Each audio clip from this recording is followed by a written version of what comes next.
নমস্কার বন্ধুরা, বাড়িতেই বানিয়েছি এভাবে ঝরঝরে মাংসের পোলাও। আর তোমরাও যদি এরকম মাংসের পোলাও বানাতে চাও তো পুরো ব্লগটা দেখতে থাকো। আজ শনিবার, বাইরে না প্রচণ্ড বৃষ্টি হচ্ছে, তো বাড়ির সবাই বললো আজকে একটু অন্যরকম খেতে ইচ্ছে করছে।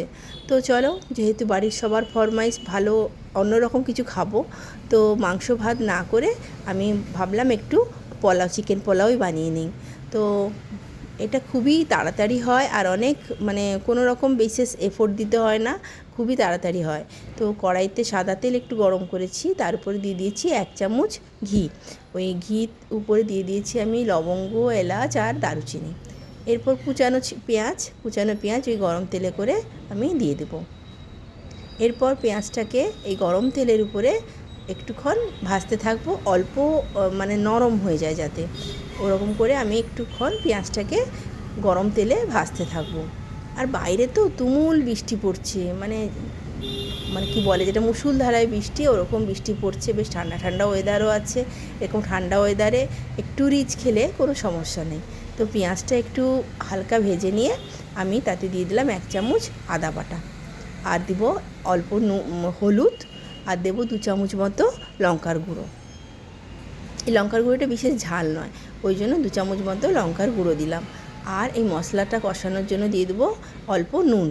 আর এরপর যেহেতু ইন্ডাকশানে করছি না, এই গুঁড়ো গুঁড়ো মশলাগুলো নিচে লেগে যায়, ওই কারণে আমি একটু জল দেব, জল দিয়ে মশলাটাকে কষতে থাকবো। তো মশলাটা আমার কষা হচ্ছে। আর অনেক দিন পরে আমি ইন্ডাকশানে রান্না করছি, মশলাটা কষতে আছি। আর আমি ওই যে মাংসটাকে একটু দই মাখিয়ে রেখেছিলাম, মশলাটা আমার কষানো হয়েছে, তেল ছেড়েছে। তো এরপর আমি এই দই মাখানো মাংসটা এই মশলার উপরে দিয়ে দেবো। এরপরে মশলাটাকে ভালো করে নেড়ে চেড়ে মাংসের সাথে মিশিয়ে নেব। মাংসের জলটা আছে, এই জলটা একটু শুকিয়ে গেলে তারপরে আমি দেব নুন। জলটা শুকিয়ে গেলে একটু নুন দেব। আর যারা বাইরে থাকো, হোস্টেলে থাকো, বাড়ির থেকে অনেক দূরে, বা নতুন সংসার হয়েছে আলাদা, নতুন অন্য জায়গায় থাকতে গেছো বাড়ির থেকে দূরে, তো ওরা এরকম পোলাও বানিয়ে খেতে পারো।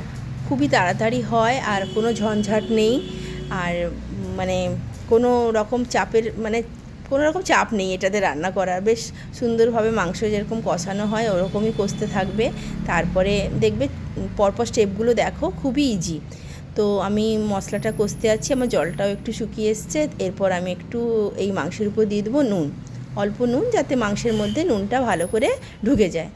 তো আবার একটু মশলা নুনটা দিয়ে একটুক্ষণ নাড়তে আছি। আর যেহেতু দই মাখানো আছে না, মাংসটা খুব তাড়াতাড়ি কিন্তু সেদ্ধ হয়ে যাবে, তো বেশিক্ষণ ধরে কষানোর দরকার নেই। আর মশলাটাও দেখলে আমি বেশিক্ষণ ভাজিনি, কারণ মশলাটা কড়া হয়ে যাবে, ওই কারণে মশলাটা আমি বেশিক্ষণ ভাজিনি। তো এইভাবে নেড়ে চেড়ে নেব আমি। আর জলও ছেড়েছে মাংসে নুন দেওয়ার পরে। এরপর আমি ওই যে চালটা না, দেরাদুন চাল, ওটাকে আমি ভিজিয়ে রেখেছিলাম, ভালো করে ধুয়ে ভিজিয়ে রেখেছিলাম। এই যখন থেকে মশলাটা কষানো শুরু করেছি তখন থেকেই ভিজিয়ে রেখেছি, বেশিক্ষণ ভিজাতে হবে না, তখন থেকেই ভিজিয়ে রেখেছিলাম।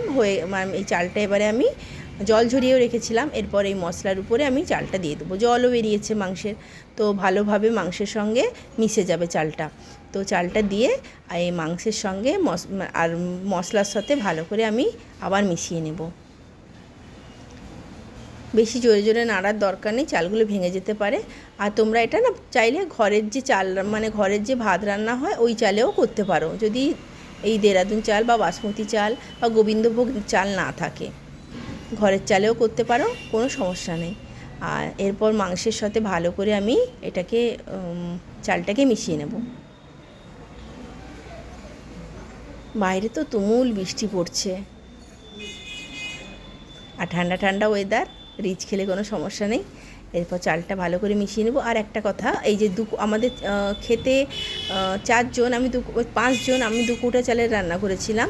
আর 4 কৌটা চাল 4 কৌটা জল আমি গরম করতে বসিয়েছি, গরম জলই দিতে হবে কিন্তু। আর আমি একটা মশলা বানিয়ে রাখি, ওটা হচ্ছে সাজিরা, সামরিচ, জায়ফল, জায়ত্রী আর গোলমরিচ, ওটা গুঁড়ো করে রাখি, ওটা 1.5 চামচ মতো দিয়ে দিয়েছি।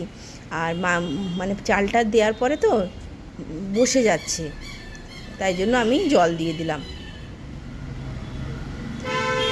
4 কৌটো মতো জল দিয়েছিলাম, কিন্তু আমার আরও একটু জল লাগবে, ওই জন্য আবার একটু গরম করতে বসালাম। তো জলটা গরম করেই এতে দেব। জলটা গরম হচ্ছে, আর এদিকে আমি নিচে যাতে না বসে যায় ওই জন্য ভালো করে জলের সঙ্গে নেড়ে চেড়ে মানে মাখিয়ে নিচ্ছি। আর জল একটু গরম করে দিলাম, আর অল্প একটু চিনি দিলাম, আর শেষে দেব 1 চামচ ঘি, 1 চামচ পুরো ঘি। আর ওটা লেগেছিলো ওই জন্য গরম জলে মানে গরম এর সাথে মিশিয়ে নিলাম যাতে ঘিটা গলে পুরোটা মিশে যায়। তো হয়ে গেছে আমার রেডি। জল তুমি মানে ফ্লেমটা বাড়ানো থাকলে জলটাও মানে একাই হয়ে যাবে। আর এই যে একটু জল জল আছে না, ওটা আমি ঢাকা দিয়ে 10 মিনিট মতো রেখে দেবো। আর আলুটা যে সিদ্ধ করেছিলাম ওটাকে একটু ভালো করে তেলে ভেজে নিয়েছি একটু মচমচে করে, এর সঙ্গে দিয়ে দেবো। আর চালের মধ্যে আলুগুলোকে ঢুকিয়ে মিনিট 10 আমি ঢাকা দিয়ে রেখে দেবো। জলটাও টেনে যাবে আর আলুর মধ্যে পোলাওর গন্ধটাও ঢুকে যাবে। তো এই হলো আমার পোলাও, সবাইকে খেতে দিয়ে দিব। আমি বের করে দিচ্ছি সবাইকে খেতে দেবো বলে। একদম ঝরঝরে হয়েছে, দেখো একদম ঝরঝরে পোলাও হয়েছে। আর চাকা চাকা করে পেঁয়াজ কেটে রেখেছিলাম, পেঁয়াজটা দিলাম। আর পেঁয়াজটা না ভিনিগার আর অল্প একটু নুন দিয়ে ভিজিয়ে রাখবে, দারুণ খেতে লাগবে। রুটির সাথেও খেতে পারো, পেঁয়াজটা খুবই সুন্দর লাগবে। আর ফাইনাল আমার বিরিয়ানি কমপ্লিট। যদি ভালো লাগে একটা লাইক করবে, আর আমার চ্যানেলটাকে সাবস্ক্রাইব করো। টাটা।